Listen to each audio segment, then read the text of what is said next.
Hello, time travelers. Welcome to the Aging Journey podcast, an actual play podcast where we go back in time and play RP games themed around time and growing up in a variety of systems.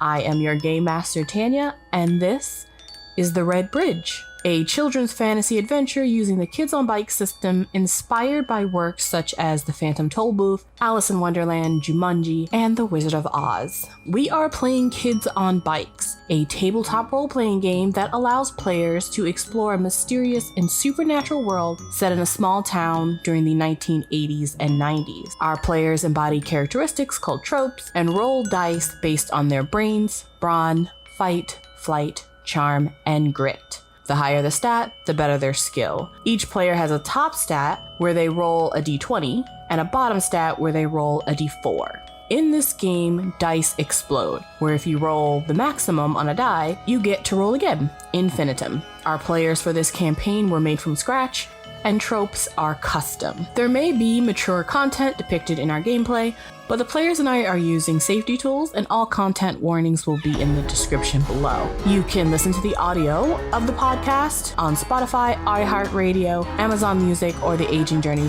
website, or watch it on YouTube. Follow us on Twitter, join our Discord, or support us on Patreon. All links will be in the description. Also, don't forget to subscribe. Well, I think that wraps up the spiel. Enjoy the journey. Jimmy, you break hearing Juke's voice, and you are running now, faster than you have ever ran before. And you don't feel anyone grabbing you. No one's running after you. However, as you run, you see bodies twitching, heads moving, people's mouths begin to foam, and there's a growl coming in your direction as you notice that these people, these friends and neighbors and probably your family, and of course these weird random tourists that come here every year, they are turning into something. And when you get finally to the end of the edge of the crowd where you had entered, you know that if you look back, you will not be seeing humans again. Juke, you are seeing this exact same thing from your view, except you can see what Jimmy doesn't see, which is these people's eyes are now glowing a sickly green. They have like a light green, almost neon foam foaming from their mouths, and they are becoming rabid, and all they can see is you and Jimmy. And you can tell in about a split second, just as Jimmy hits the edge. That was loud. Oh jeez, I thought that was a sound effect that you played. I know, it sounded very eerie. Keep that in. Just as Jimmy hits the edge of the people, the two people that are right behind him are going to try to grab him. As you two see all of this happening, Caleb and Willow, you two are making your way over to Aunt Hildy, who at this point is just simply standing still with her back to you. Willow, you have already said that you were going to walk over to her and try to call out. Caleb is trying to stop you from doing that. As you get closer to Aunt Hildy and see that she's still not moving, what do you want to do? You do not know what's happening to the crowd at this moment, and neither of you know that Jimmy has gone into the crowd. All right, this is so unnerving. Freaking chills. All right, she would probably like continue walking, but like slow down a little bit, staying like a bit away, but like calling out to her again, like, Aunt Hildy, are you okay? Mm-hmm. And Caleb, what are you doing as you both walk closer? Following. He's not going to leave her alone in this situation. You call out to Aunt Hildy, and at first, oh no, Willow does. You call out to Aunt Hildy, and at first you don't get a response. She's still kind of staring blankly, but you can't see the front of her. In the second one, though, what happens at the same time when you call her again is that you both also hear Juke call out to Jimmy. Now, you two didn't know what was going on, so I'm going to say instinctually you both kind of just turn around just to see what's happening between Juke and Jimmy behind you. When you turn around, you see the Aldera, you see the crowd, you see Juke standing next to the Aldera calling into the crowd, and you don't see Jimmy. That's kind of what you guys see from your view. So you don't exactly know what's happening there. Behind you, Aunt Hildy also turns around because she also heard Juke call out. So as you two turn to face her again, Willow, you see Aunt Hildy stare at you with a blank, emotionless expression as if she doesn't even know who you are. Friggin' responded to Juke, but not her. So rude. Anyway. she'll probably like wave slightly to her, like, Aunt Hildy. Earth to Aunt Hildy. As you wave to her, her eyes shift towards you and she blinks and a small smile comes on her face and she simply goes, "Darling." And she opens up her arm to you. Caleb's stepping right in front. She'll say, "Come close." I'm the only one who knows how to bullshit. Who the hell are you? She does not look at you, Caleb. And as this is happening, you both are also hearing the scuffle that's happening behind you all as Jimmy makes a break for the edge of his crowd. In this moment, what are both of you doing? Willow's like glancing between like the commotion and Aunt Hildy. And she kind of like, she's still holding the crabapple that she gave Willow. She kind of like looks down at it. It's just she's so torn. Caleb, what are you doing? He's gonna turn to Willow. We gotta go. This isn't right. This doesn't feel right. Some shit's going on, and I don't like where this is going. Just back away slowly. As you turn I'll be in around front. and put your back to Aunt Hildy, Willow, you see over Caleb's shoulder, Aunt Hildy's eyes turn green and her outstretched hands become curved like an animal's, and she begins to foam at the mouth.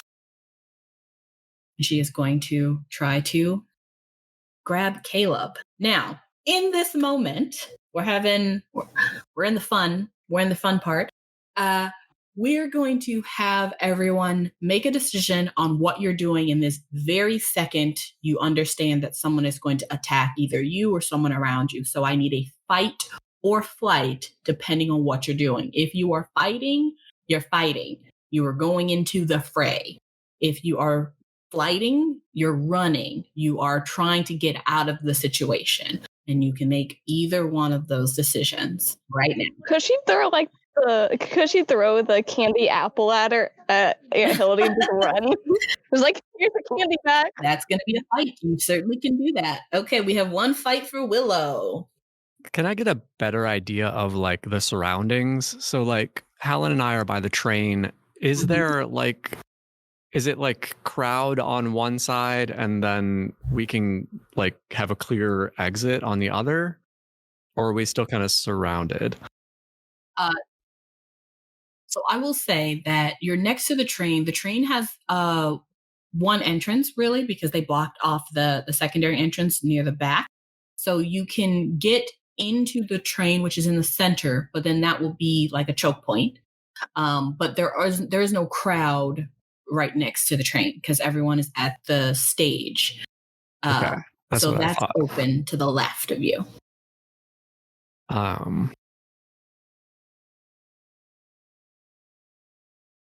Man, that's a tough decision.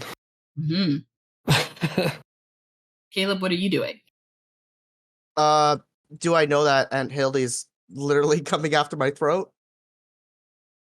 I am going to say if you turned your back 100%, like if you did a full, like I'm going to try to whisper, so I'm going to like turn completely so that she can't see my face.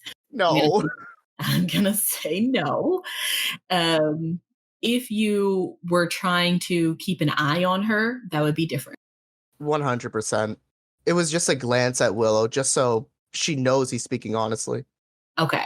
So then I will say you kind of do a half turn where you're just like, I want to make sure that my face is facing Willow's, but obviously I want to be able to see her from the corner of my eye.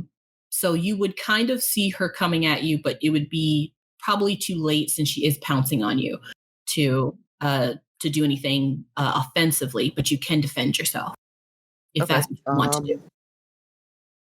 Oh, if I can do something defensively, Caleb is probably going to try to shove her to the side.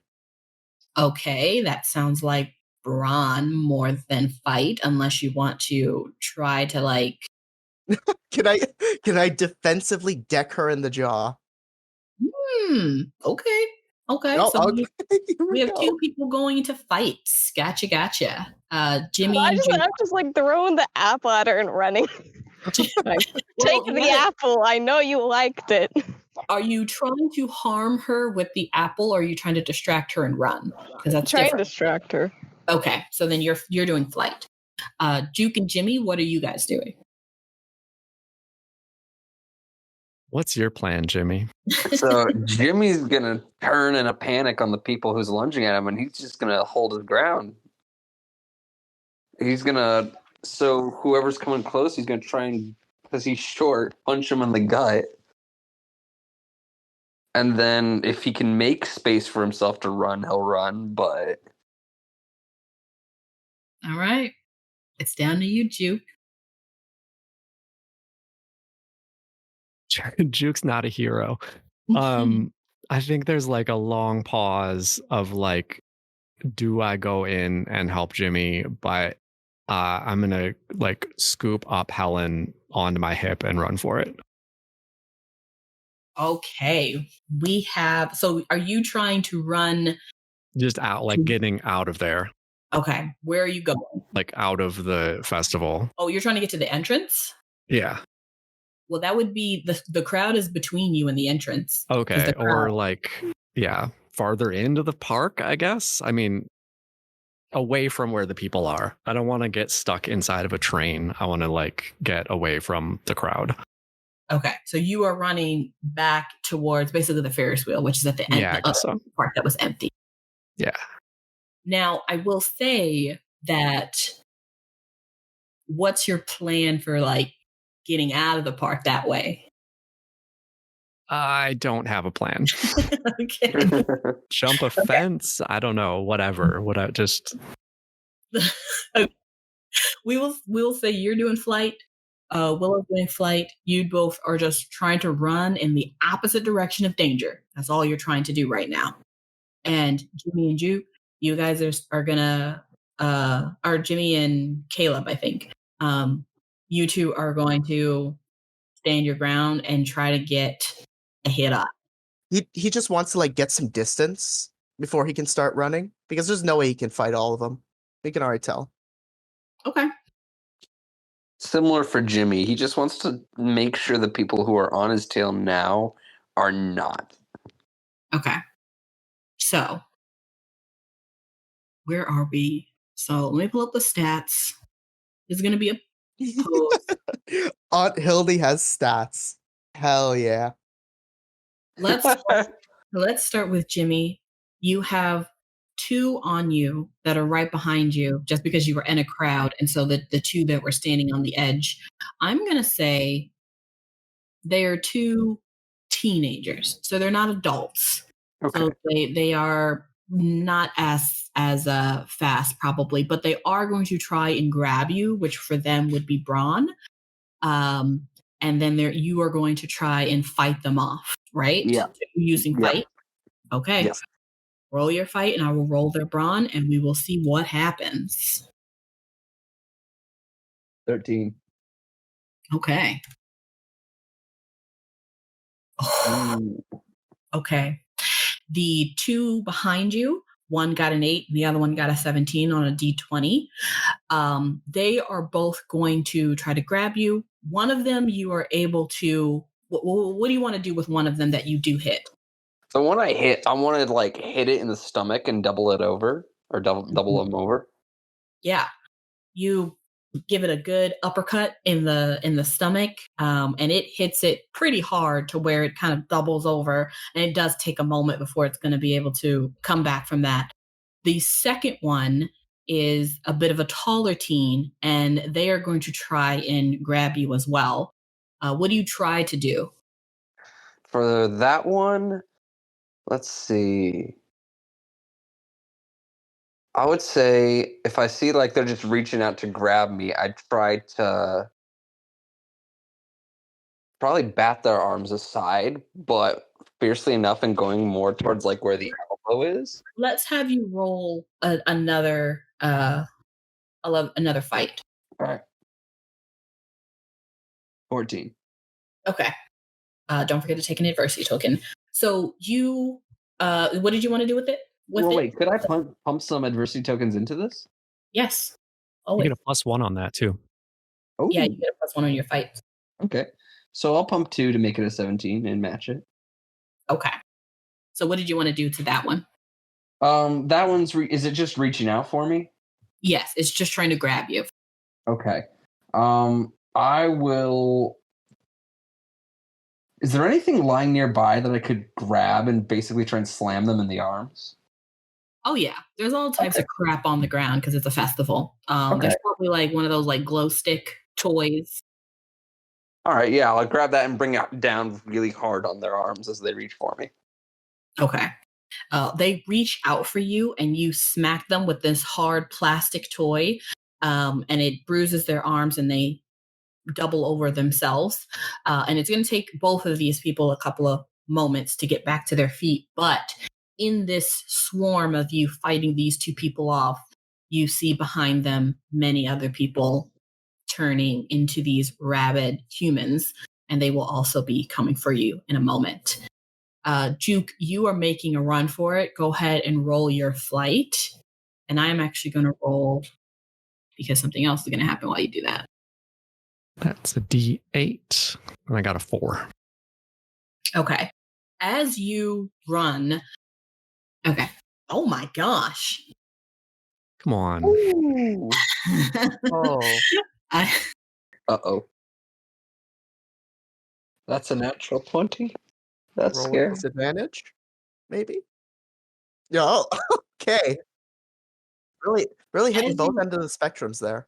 As you run, this was actually a role for Vidalia, who actually comes out from kind of nowhere, kind of a shadow, and she is going to charm you into listening to her in this frightful moment. And she comes out and she goes, Juke, calm down. You got to come with me. I'll take care of you both, okay? Okay, yeah. Yeah, I'll go with her. She sort of scans the situation in like a brief moment, and she doesn't seem too worried. Like her face is stern, but she also seems like she understands what's happening. And she is going to walk with you and Helen trailing behind her behind the Eldera. So there's obviously this beautiful big train, and then there's like the back section where people aren't allowed. So she is going to walk you guys behind the train.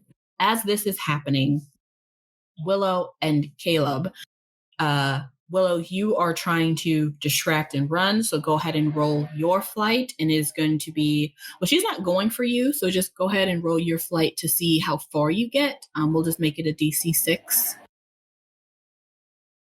Got an 8. Pretty good. And then Caleb, she is trying to grab you, So you're going to roll against her brawn, and you are trying to fight her, or are you trying to brawn her? Yes. Are you using a Fights. weapon? Okay. He is defensively decking her in the chin. Gotcha. Okay. So she is going to try to just grab you like with her arms like around your whole body, just almost try to get you in like a lock. And as she keeps her face open, she's going to try and grab you. So it's going to be her brawn, which is Oh my lord. Yeah, that's a good roll. okay. Caleb, you're able to land a hit. You are able to hit her, but I don't know, Miss Hildy, she takes care of herself or something, but she takes that hit like a champ. She ain't a soccer mom, she a taekwondo mom. Right. She takes that hit like a champ and wraps her arms around you and is able to kind of hold you there, but it's not hurting you. Willow, as you are running away, you are able to like hear and see what's happening behind you with Caleb and your aunt. Do you want to change course? Yeah, she's gonna change course. So be like, wait, no, she's gonna run back and try and shove Aunt Hildy off of him. Okay. Away from him. Her hands are busy. She's got Caleb, so she's not going to oppose you. So go ahead and roll your brawn. And we'll make it a D6. Let's make it a D5. A DC 5. Okay. You got a 4. You shove her, and she does let go. But as she lets go, she grabs you, like as she's being shoved off of Caleb, she grabs you just with her one hand, and it is strong, and it's kind of grabbed around your forearm, and she's going to try and like yank you towards her. Caleb, what are you doing? Hell no. Hell no. The punch part 2. This one's gonna hurt. Okay. Roll your brawn. All right. Brawn or fight? Are you using something to, fight her with? Do you have something that could be used as like a weapon or something that's more offensive? Let me take a look. And Caleb's magical bag of all things. It'll have to be done in a second. Oh yeah. Caleb picked up the metal lozenges, right? That he threw back at the warehouse. You did pick those back up, yeah? Yeah. He's gonna cup it into his hand and just basically use it like brass knuckles to just deck her in the nose. Wow. You don't fucking touch my friend. I hope she understands that. So you did put those in your pocket. So that would take us about a second for you to put your hand in your pocket, put those between your knuckles, and go for a second jab as she is pushed back by Willow, grabs Willow by the arm. Where are you trying to hit her? Right in the nose. Okay, you're trying to go for a face shot. She is much taller than you because you're pretty tall, but she is still taller than you. But you should be able to hit her in the face. And she's also pretty open, but she does have an open hand. So we're still going to make this opposed because she is very wary of you. So go ahead and roll your fight, and it'll be. I got 11 plus 1, 12. All right. Oh my god. A 20. Okay. You got 25. I feel like virtual dice rollers recognize when someone has GM in their name. It could be that. Caleb, you go for the second knock. Everyone, don't forget to take adversity tokens. You go for the second knockout. And as she pulls Willow towards her, her head snaps to you, and she takes her other hand and grabs your neck and begins to squeeze. Oh, Jesus. Back to Juke real quick. You are following Vidalia, who is behind the train now. You follow her. She opens up a hatch. It's a pretty small hatch, but inside there's a beautiful velvet, black velvet that is covering something. And she takes it out and puts it on the ground. And she looks up at you. And then she looks at Helen. Helen, sweetheart, honey, you remember me. You eat my delicious pies every Sunday. Isn't that right, sweetheart? I'm going to need you to get in here and you will be completely safe. Do you believe me? And Helen, of course, just nods. And she puts Helen in this secret compartment and closes it. On the ground is a big old pile of stuff that you can kind of clearly see that it's some sort of long and like thick metal items because they're clanking together. And she takes the velvet off, the velvet sheet off, and you see weapons, essentially. Specifically, like older weapons. They still look beautiful and new, but they're not like modern weapons that you would use today. And she actually picks up a long saber sword that has a golden hilt and handle. And she picks that up for herself. And she also straps on, like she's essentially getting herself together, but she straps on like a little side area or a little she straps on like a halter, and she straps that on and then puts the sword away, and she gives you a pistol that has a wooden handle to it, and it's already loaded.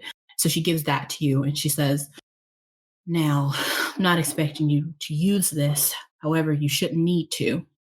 They will know what this is. All you have to do is have confidence and point it at them. You understand?" No. What's going on? My friends are out there. She goes, I wish I had more time to explain this to you, but we do not, and we need to do this now. Oh, okay. All right. I think Juke, like, very, very clearly does not have any confidence at all. If no one has realized that yet. I think Vidalia will see this, and she will, in the moments that you are together, you're holding this pistol, and she can kind of see that your hands are shaking, and you're not sure about this. She sets a hand on your shoulder and just looks deep into your eyes in this moment, and she goes, "You can do this."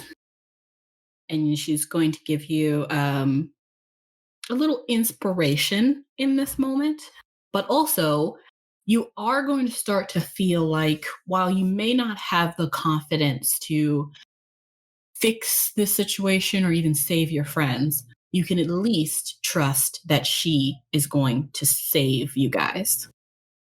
She gives you that confidence in her. All right. I'm right behind her. She takes the rest of the weapons that are on the ground and kind of like tucks them underneath her arm. And she moves from the other side of the train to where now you can kind of see the severity of the situation.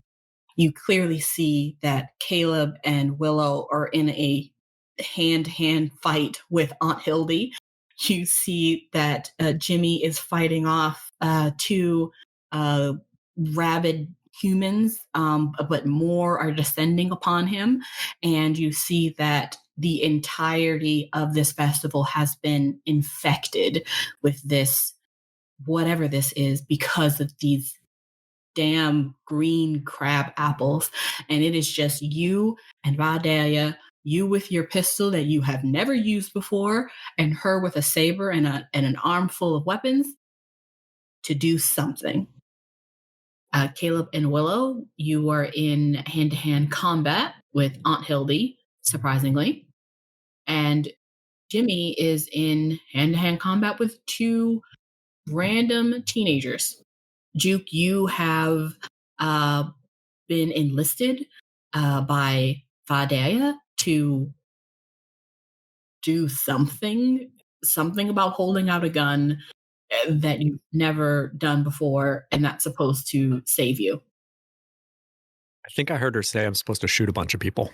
That's what you do with a gun, right? Let's see what you took from that quick conversation when you were in action. We'll have you roll grit and see how much you actually took from that. Okay, so this is what's happening. Vadea is going to look at you, Juke, after assessing the situation, and she's going to make the decision where you both go.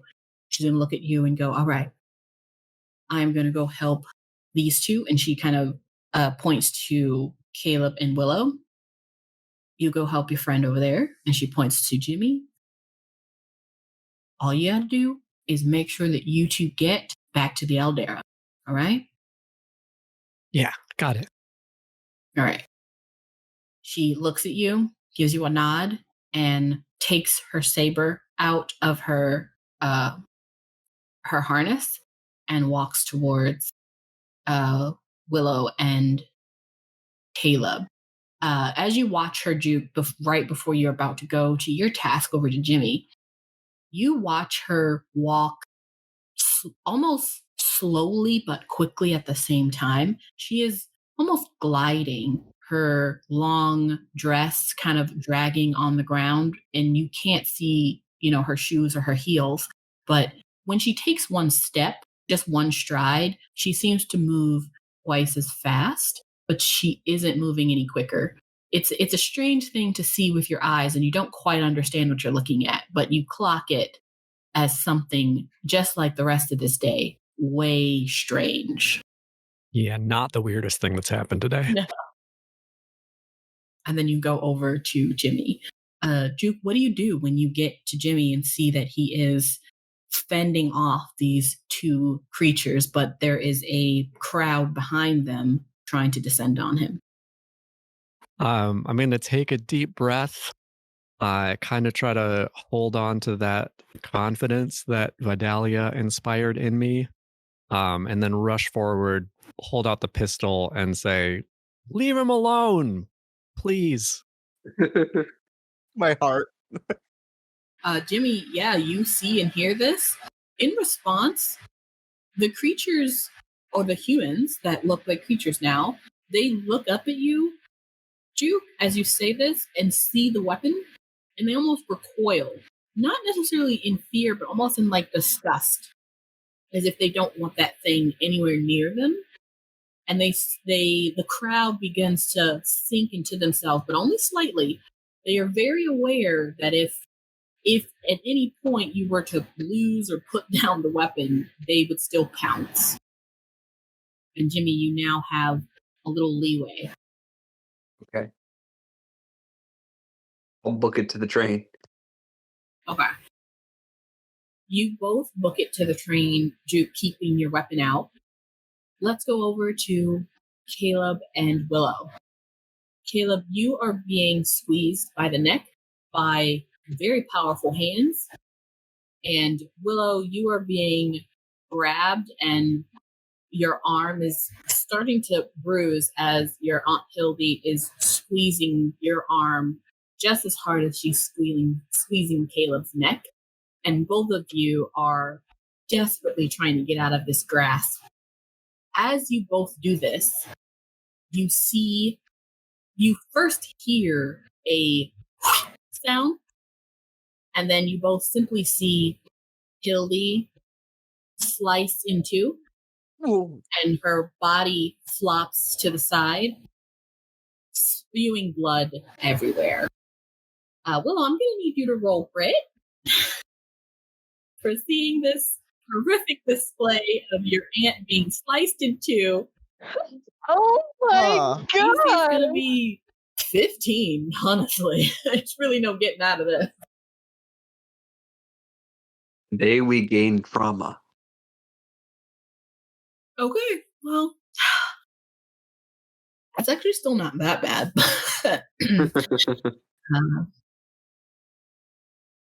So you and Caleb, you both were being held, and Caleb, you now are able to breathe again, so you're probably coughing a bit. But Willow, you are probably at this point kind of stunned.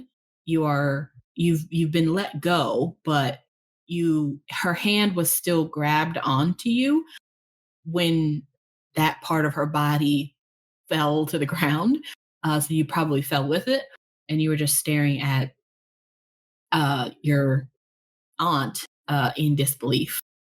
And as you both are there in this stunned moment, you see Vidalia walk up with a saber covered with blood that she wipes off with a dainty black lace handkerchief.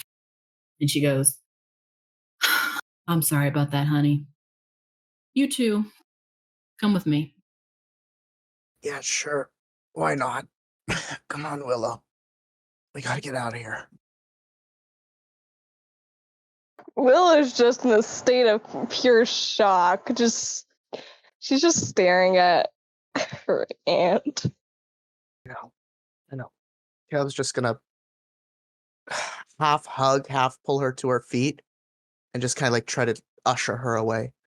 It's all right, Spider Monkey. It's all right. Don't think about it. Vidalia turns around, sheathes her saber, and ushers both of you to the Aldera. At this point, you all make it back with Jimmy, Juke, and Willow and Caleb, but you all are currently right now being surrounded by these rabbit humans who are still trying to get at you. They're just keeping their distance because they know that you have weapons on you that will, from what you guys can tell, potentially hurt them. But Vidalia seems to not worry that much. She goes to the back of the train. Juke, you are still having your weapon out, trying to keep everybody at bay. And she opens up the same compartment she put Helen into. It is empty. And she asks Caleb and Jimmy and Willow to hop in. All right, everybody in. Come on. Where does it go? She looks at you sternly, Caleb, and she goes, does it look like we have time for this? Does it look like anything here makes sense? I want to know where I'm walking. Go ahead and roll your charm, and it's going to be against her charm. Got it. That is a D20. I want you to go first, because I don't want the dice to jinx me. She got a There 3. we go. I got a 9. She looks at you, and she goes, it will take you to safety. Is she telling the truth? She is telling the truth, yeah. Okay. Who pops in first? Is this like in the passenger car of the train? Mm-mm. No. It's a compartment on the back of the train that is lower than the seats. So okay, it's but like on the back of the passenger car? Mm-hmm. Yeah. Okay. So who goes in first? Caleb's going to offer Willow to go in first. Just so he can keep an eye on her. Yeah. I'm going to say Willow is probably still in a bit of shock. So you can kind of guide her inside, and Willow, you'll just kind of move, slowly but surely. So Willow goes in first. Who goes in after her? Yep. Caleb's going to turn back to Vidalia. Make sure Juke and Jimmy get in here, okay? I don't know where the hell they went. Oh, you guys are all together. Oh, sorry. I thought Juke and Jimmy were, Juke was having a standoff with the gun. Yeah, he's there with the gun. Oh. Okay, so then, yeah. Caleb's going to get Will to go in first, and he's going to follow right after. Okay. And then Juke will probably look behind you. Yeah, he's probably keeping the gun out, pointing it around like I was in Bad Boys, which came out last year. So, Jimmy, that is for you to go next. Jimmy's going to look back and see if he sees his dad and his brother anywhere. I'm going to say in the sea of faces that are looking back out at you, I don't think they're in the front, like rows, that you'd be able to see them. Okay. If he doesn't see them, then he'll turn and go into the compartment. Okay. Vidalia looks back at you, and she unsheaths her saber again, and she kind of looks down at you with a smile, and she says, "You're born natural." And then she sort of tells you to go ahead and go in, and she'll keep them off. I'll jump in as soon as Jimmy's in. Okay. No. Juke, you hop in. You still have your weapon. So you don't have she didn't give you a holster, but you do still have it. So you can figure out how to, climb through a little compartment with a loaded pistol. And you all get into this space that when you all hopped in, it was kind of like a box. That's what it looked like. But as you then get in, the box continues to go. It's a black box with metal on all four sides, but you can keep moving, like almost like you're going through a vent, like a vented system. And so Willow and Caleb are first, so you guys just keep moving until you hit some. You're not really sure where you're supposed to be going, but after a couple of feet of moving along this strange vent that should be inside of a train, but it's way longer and it's going in a direction where the train wouldn't even continue to go. So the space here is not making any sense. In fact, it makes even less sense when you all find yourself out on the other side of this strange black box that turned into a vent that is now turned into a room, a basement, in fact. Well, that's something. Is Helen there? Helen is there. In fact, when you guys come out, you can immediately tell that you're no longer at the park. You're no longer where the festival is. You are across town. And you can kind of tell that you're not anywhere near the festival because the first thing you all smell when you come out of the tube is books, like paper. And as you look around this basement, you see things are covered in tarps. They're covered in of a thin layer of dust. You are in the basement, perhaps, or one of the floors, perhaps, of the library. And the lights are on. It's bright. And there are two people in this room. One of them is indeed Helen. She is now fully dry. She actually has like little slippers on, and she has like her hair in a little towel wrap. So she's clearly been taken care of, and she's come down from her sugar high, and someone's made her some fruit and is giving her actual food. And so she's eating that at a little wooden table that's underneath a light in this basement.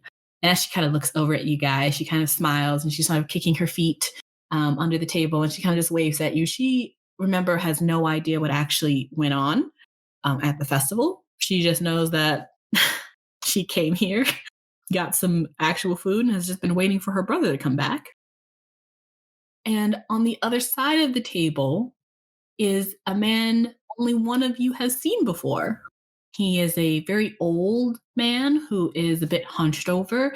He actually holds a bit of a small bowl that he's bringing like some salsa and some chips to the table for Helen. And he smiles at you all and he goes, "Oh, you made No. Is it him? It is Mr. Willot." Caleb's jaw drops. Of all the people. He sets the food down and kind of pats one of the chairs. There are other chairs around the table. And he goes, "You all have learned a lot today. I can see it. Come, sit down, and let's talk about apples." as he says that, and you all begin to sit around the table, back in the festival area, Valdelia is no longer there, but neither is the rabidness that had gone wild for a couple of moments. When Valdelia returns back to where you all are, at this point, you guys have been talking to Mr. Willock for quite some time, and he has been kind of catching you up on what has happened. You guys have asked a lot of questions, and he has been answering them for you. And by the time Valdelia gets back, the very first thing she says when she arrives is, right, well, they're all back to normal. Took me a little longer than I expected.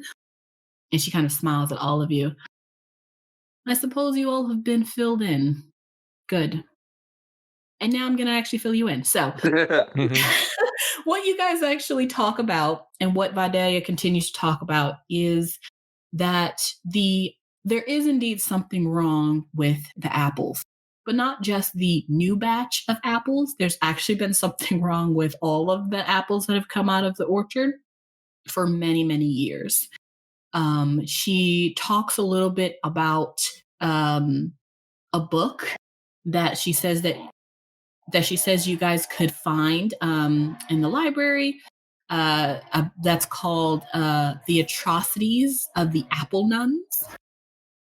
That's totally the name of it. A sentence. I'm going to put that in the chat. Didn't do what I wanted to do, but she tells you that her and her family have been trying to protect Shady Creek for many, many decades. And she also talks about a sect of nuns that became a cult many years ago called the Madonna cult. And she talks a little bit about how they have been trying to keep them out of Shady Creek, but they believe that they have re-infiltrated the city because obviously they have been developing this strange batch of apples. They also tell you that even though they have been trying to protect the city, they have to be careful. They have to kind of work, in the shadows because they don't know who they can trust. There are some people who are, who make plans, who are secretly a part of this Madonna cult that they have not been able to identify yet. As they say this, and as you guys are talking about this, obviously, Juke, this makes you think of Mrs. Yoon, who you've had a very strange feeling about. And Jimmy, perhaps this makes you think of Mrs. Willow, who you've also had a very strange feeling about. And you all kind of have a discussion around the strange things that are happening in Shady Creek and what has been transpiring for many years without any of you really understanding what's happening.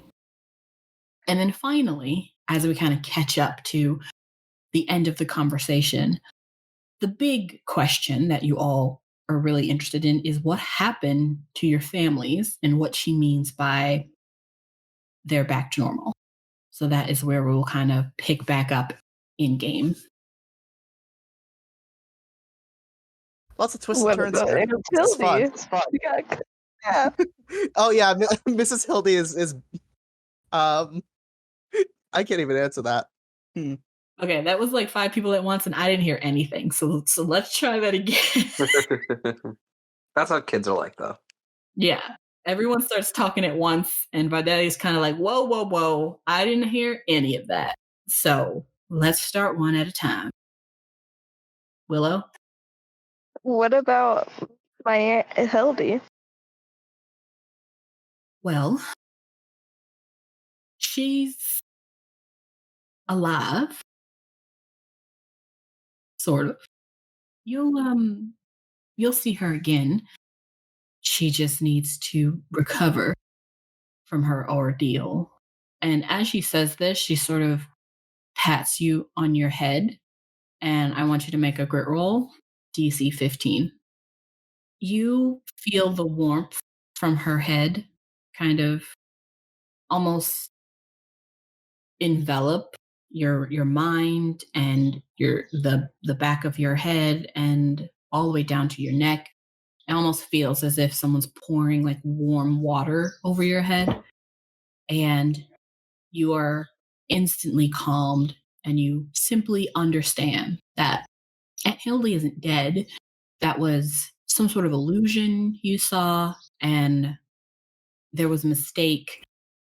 She's just sick like everyone else was, but she's been healed, and you'll be able to see her eventually.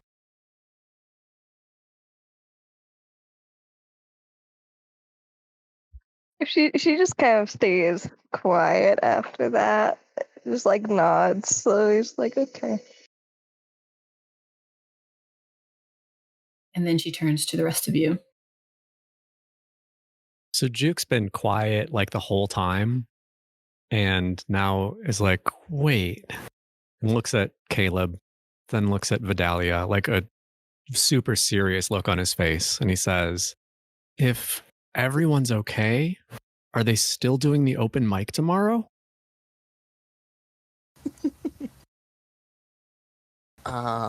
She blinks, like she does a slow blink where she kind of like slowly closes her eyes, breathes in, and then opens her eyes and goes, I'm not sure, Juke. I assume they will be continuing the festival. You'll have to check that tomorrow.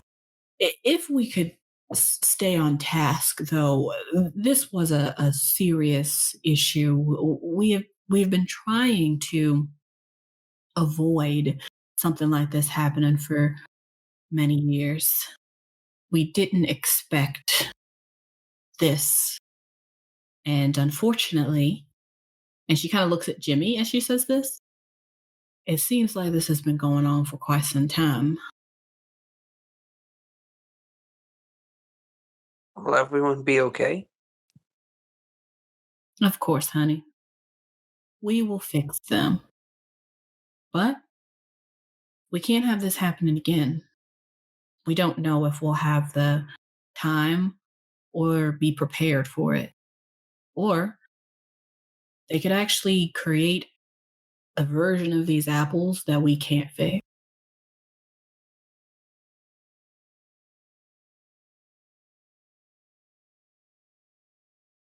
You know what? Let's not think about it now. I kind of want something to drink. I kind of want something to eat.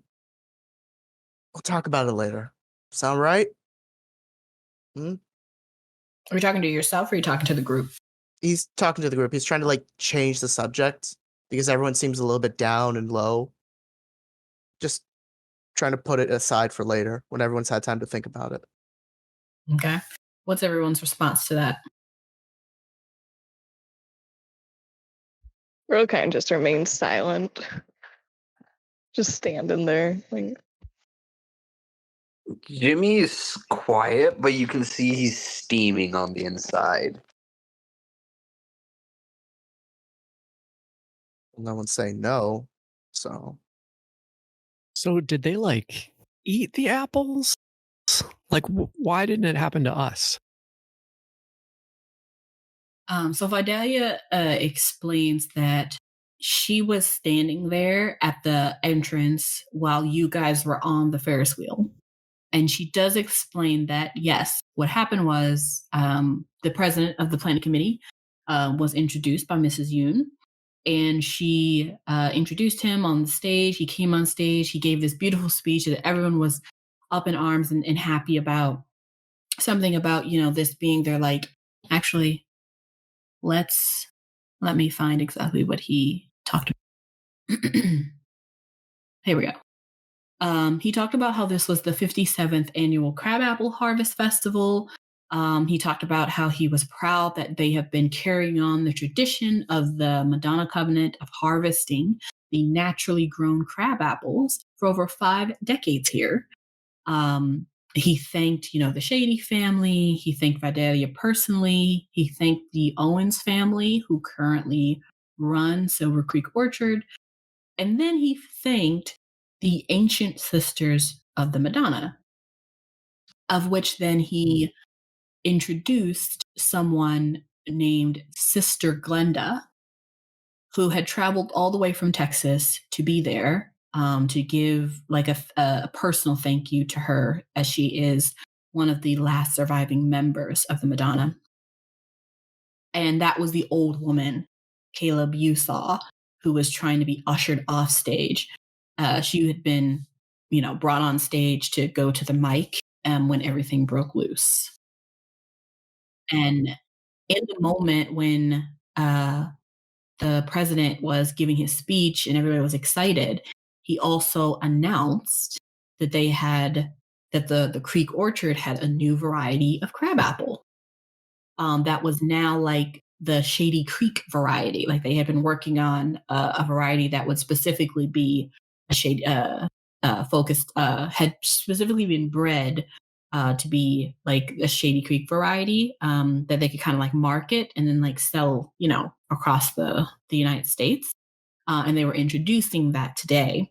And so what they did was they literally like threw handfuls of these new crab apples into the crowd, like buckets full. That's why they were all over the ground. And people would just grab them and catch them. And of course, they would just eat them immediately because they're like, awesome, a new type of crab apple that's specific to Shady Creek. This is like amazing. And so that's what happened. Got it. Of course. Now, she doesn't seem to know why the crab apples had that effect, because she explains that doesn't really make any sense. You don't want everyone going rabid.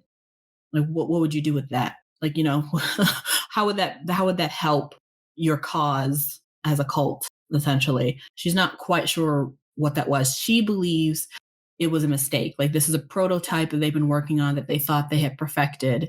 And it's not, and for some reason it had this really bad effect on everybody.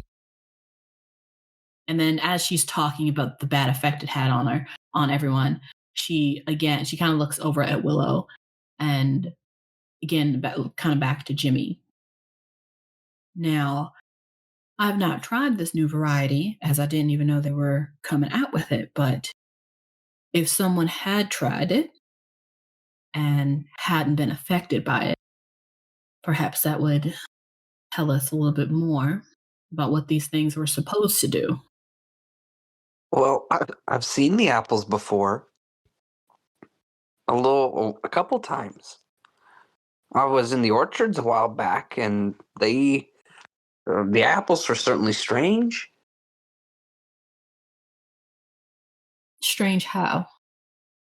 Well, one melted on the ground. Kind of like when they rot normally, but a lot faster.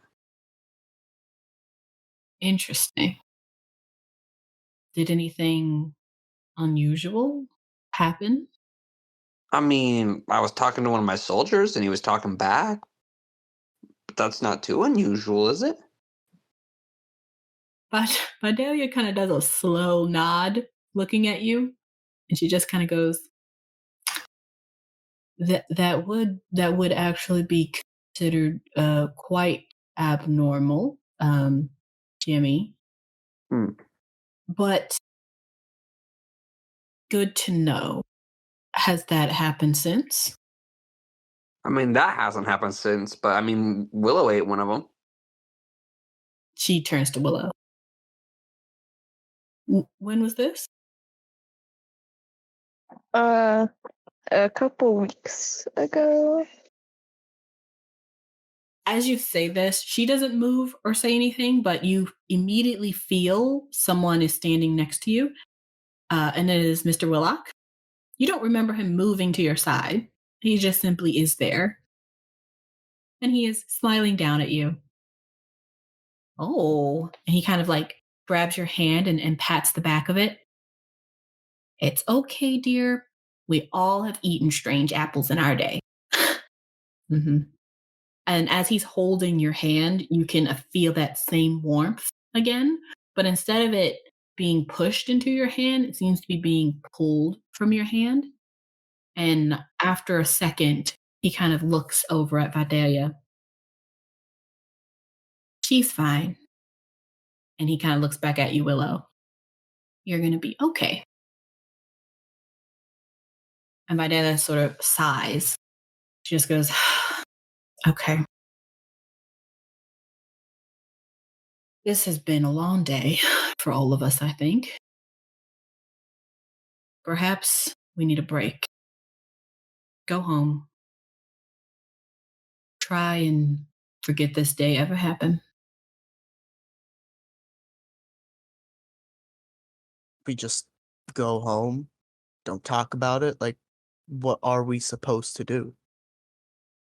When you say that, Caleb, you see that she sort of is staring almost straight into your soul, kind of like Mr. Willock did a couple of years ago. And she raises an eyebrow as if she knows. And she just goes, well, you can keep a secret, can't you? Caleb looks at Mr. Willock. You ask him, not me. Mr. Willock smiles and nods, but he doesn't say anything.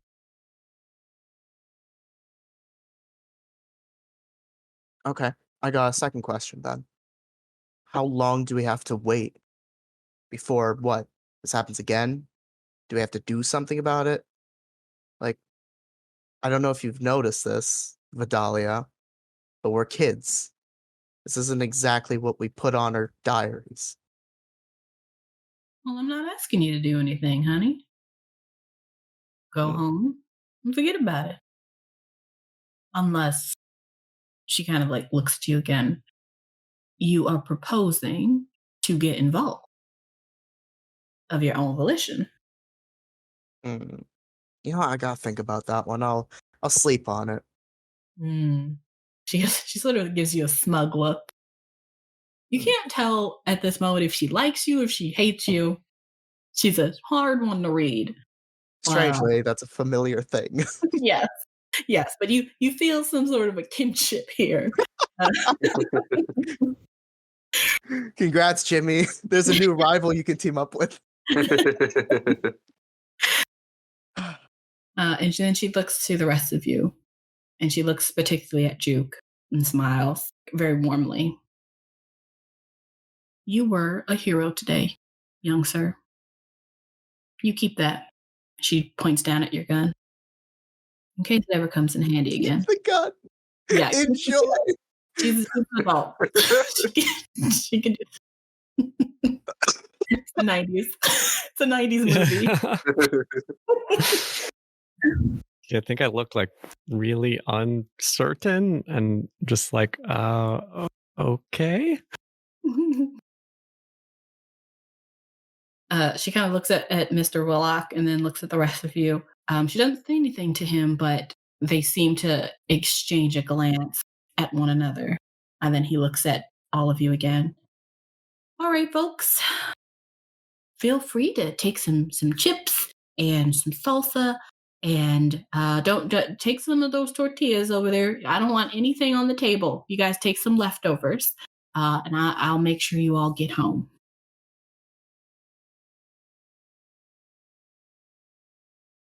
She's too friendly for this situation. You all leave the library. Mr. Bullock actually takes you up some back stairs, and you actually go out of a false door, a false doorway, where when you come out to the other side and it closes behind you, it is just a bookshelf. And anyone who, is interested in remembering, where that is, he's not going to try to hide it. He's just going to come out and walk you all to the entrance of the library. There's no visible way to get inside from where you can see, but you all will most likely remember that it's there. I'm sorry, I got pulled away for a second. It's in a library? Yes. Okay. You all come out of this door. It's like a false door that he pushes and lets you all out, and you find yourselves in the, let's say you're on the bottom floor, like the computer room of the library, the public library in Shady Creek. And then the door closes behind you, and it's a false door where on the outside it looks like a book. Mm-hmm. The library, of course, is not open. It's a festival day. It's completely empty. So he kind of takes you up the stairs to the main lobby and puts you all back outside. And you are out in Shady Creek. Outside, you can once again hear the rabble, like the height and the excitement of the festival, which is at this point across the street, kind of from the library. So now you guys know where you are, but you can once again hear like the crowd at like the festival like you did before. So it doesn't sound, it's not silent anymore. You can hear regular, festival goers, as if whatever just happened didn't just happen. Do you guys go back to the festival as the sun begins to set, or do you go home?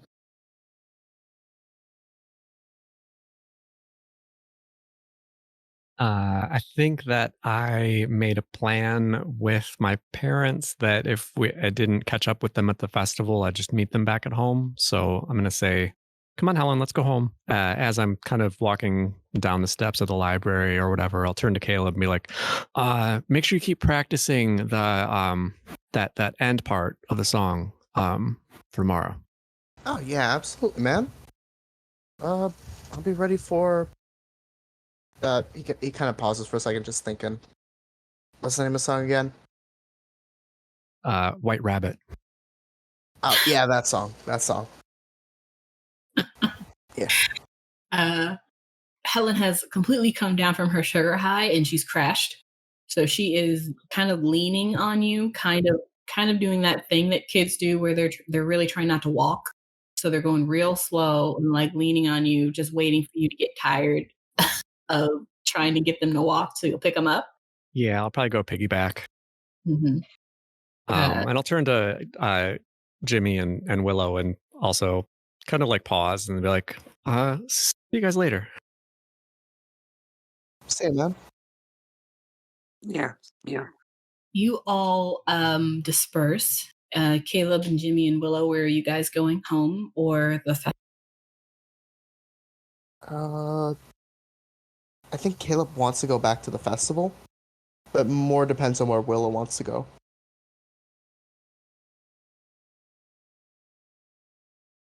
Willow is probably just gonna go home. While she's leaving, Jimmy, where are you going? Jimmy's gonna go home, and he's just really quiet and sullen. Yeah, he'll go home. Mm-hmm. Okay, you're walking home. Juke's walking home. Jimmy's walking home. Caleb and Willow, you two are at the library figuring out what each of you want to do. You'll probably walk Willow home, Caleb. And then you, at this point, by the time you get Willow home, the festivities will probably be winding down for like the nighttime activities, which you guys usually don't stay for unless you're doing, something of interest, like the open mic tomorrow. Today, there's nothing on the schedule you'd be interested in, unless you just wanted to go back just to, see the festival and see what the aftermath looks like. You can do that, but it'll be quite dark by the time you do. So Willow's going home. Caleb's going to take her. Jimmy's going home. Duke's going home. I will say that since Jimmy and Willow live in the same, live really close to each other, it makes sense that Caleb and Jimmy and Willow just walk together. Okay. Yeah. Yep. And then Juke can walk with you guys most of the way, and then he'll kind of take like a left when you guys take a right, because that's how the hills works where you guys live. So at some point, you guys are kind of still walking together, probably still talking about this crazy night, or in complete silence. Which one is it? Willow's silent. Caleb's not going to bring this up. We'll just keep his mouth shut. Yeah. Helen is already deep sleep on Juke's back, and you four are simply walking as the sun goes down in silence. You all walk past the park. You can see the festival going on, and people are leaving the park and going into the park. From where you can see, like through the gate, everything looks normal. It looks as if you had just gotten to the festival. Everyone's having a good time. No one's foaming at the mouth. There are still apples all over the place, but you can see as you guys walk past, you can see like attendants picking up the apples, like to put them in the trash. But if that hadn't just happened to you, you would have sworn that it just didn't happen. I think walking past, I'll break the silence and just kind of mutter, "This is really fucked up." Kind of is.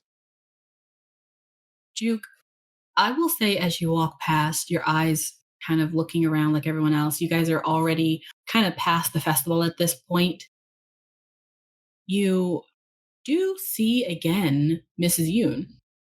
She is standing at the edge of the festival gates on the other side of the entrance. So you guys are walking well past the festival at this point, where the Ferris wheel is to your left, so that you guys can go, to the hills.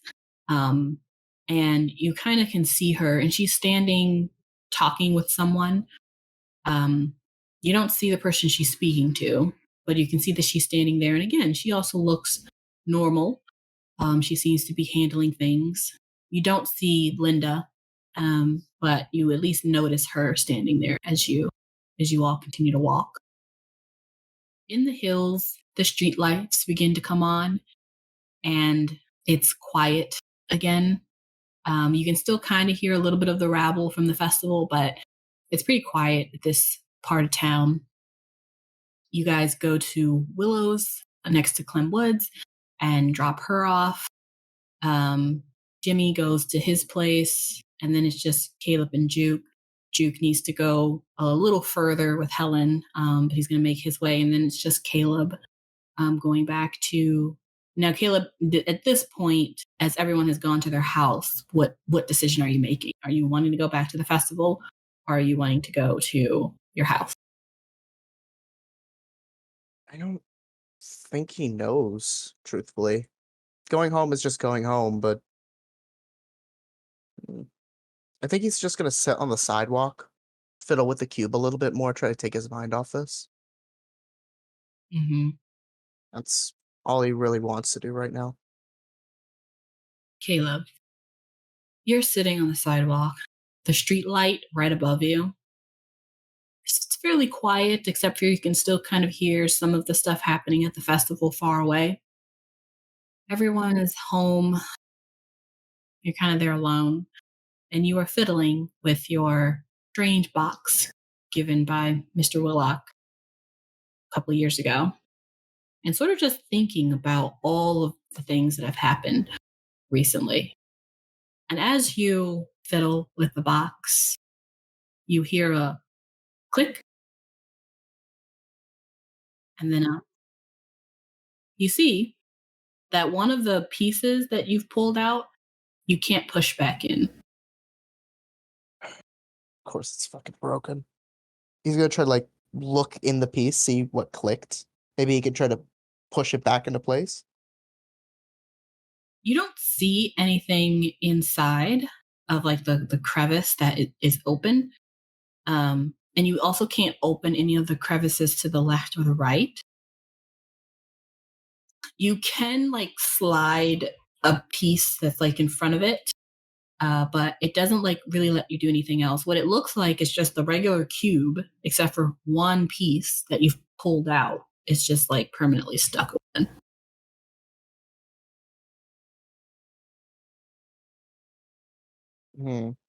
That pisses him off.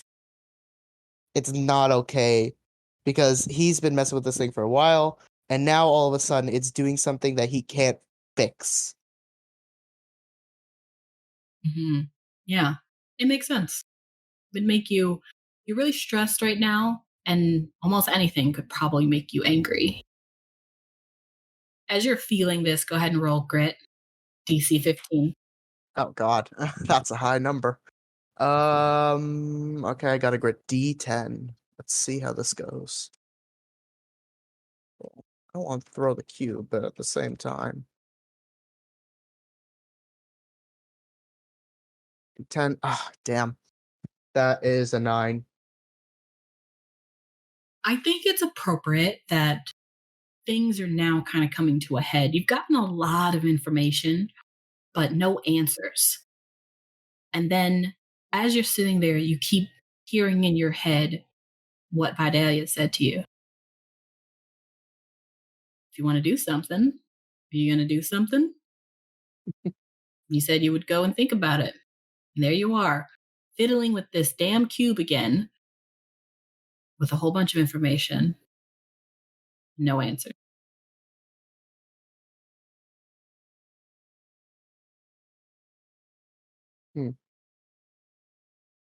He's gonna go try to find some information. He's gonna head back to the library, and he's gonna try to find out what this like Madonna thing is. Not the school, what was said earlier, like this Madonna like cult-esque thing. Mm-hmm. There you go. You have made a decision. You Yes, I stand have. up, ready to just hit the road, figuring this out. And as this decision rolls off your brain into the nether space, the box clicks again and clicks more until it opens in your hand. Oh. What's inside? There is no inside. It is, instead of a cube now, it is a flat sheet of black, what you think is plastic, but the plastic also seems to have changed. It's now hard, like actual rock, and much, much heavier. Perhaps metal, or a rock with metal in it.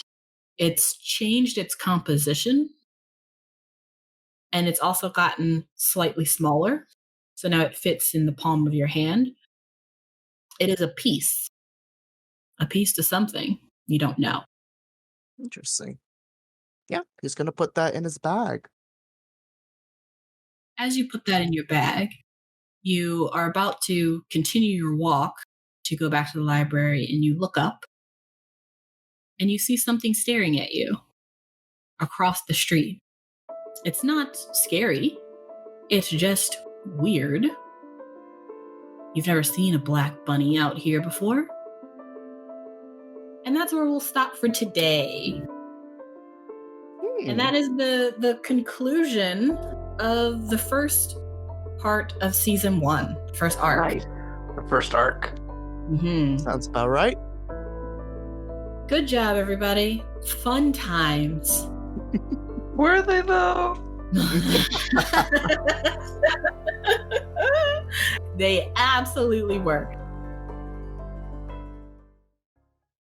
Thank you all for listening. We hope you are enjoying the campaign. Don't forget that you can listen to the podcast on the Aging Journey podcast website, Apple Podcasts, iHeartRadio, Spotify, Amazon Music, and YouTube. Links will be in the description below. Don't forget to follow or subscribe. You can also support the podcast on Patreon or join our Discord. Enjoy the journey.